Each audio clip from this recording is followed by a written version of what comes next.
खेसरिया के संघर्ष two film ना चली।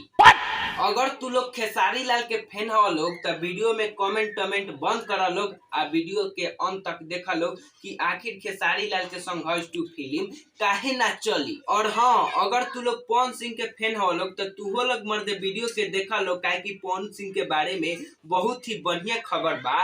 आइए देखते हैं, बैठचंद मजा आएगा। खेसारी लाल के फिल्म काहे ना चली एकरा खातिर हमनी के कुछ दिन पीछे जाए के पड़ी। तो खेसारी लाल के फिल्म संघर्ष 2 25 अगस्त के रिलीज होखेला रहे, लेकिन उ गदर 2 के मामला देख के प्रोड्यूसर इनकर एकदम हिचकिचा गइलन आ रिलीज ना कइलन। आ ई फिल्म के रिलीजिंग डेट दुर्गा पूजा में लिया देलन। तो भैया जी लोग हमरा के रौरा लोग एगो बात बताई लोग, रौरा लोग के दिमाग बा कि ना? आ तूहो लोग हमरा के कमेंट में बताओ लोग कि दुर्गा पूजा के मौसम में लोग भक्ति भावना में रही कि देशभक्ति में रही। क्या बात कर रहे रे बाबा? ना ई फिल्म के प्रोड्यूसर खाली पैसा फेंके में रहलन, ई फिल्मिया देखे के फेर में ना रहलन। मतलब हमरा तारा लोग के बुझा गइल टेलरे देख के कि ई फिल्म देशभक्ति है। ई पूरा फिल्मो देख लेले होई हन तबो इनकर पता नहीं के बुझात नहीं के कि ई फिल्मिया देशभक्ति है। कैसे लोग रहते हैं यार यहाँ पर। तारा लोग से साफ साफ कही तो ई लोग विवाद करे के चक्कर में बा लोग। बात तो सही है। काहे कि जैसे ई लोग सुनलक लोग कि पवन सिंह के हर हर गंगे दुर्गा पूजा में रिलीज होता, तो ऐसे ही इहो लोग अपन रिलीजिंग डेट बता देलक लोग कि हाँ भैया हमरो अब दुर्गा पूजा में रिलीज होई।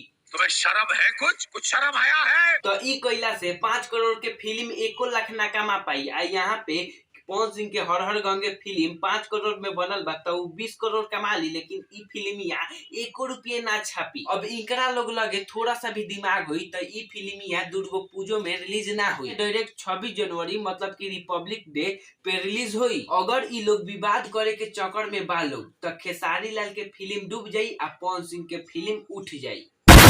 तो भाई लोग वीडियो खत्म करे से पहले हमार सवाल के एगो जवाब दे लोग, अगर ये दोनों फिल्मिया एक साथ दुर्गा पूजा के अवसर पे रिलीज होता तो तू लोग कौन फिल्म देखे जाइबा लोग? हर हर गंगे की संघर्ष 2? नीचे कमेंट बॉक्स में बताओ लोग। अगर ताहा लोग के वीडियो अच्छा लागल हो तो वीडियो के लाइक कर लोग, चैनल के सब्सक्राइब कर लोग। Tata bye by.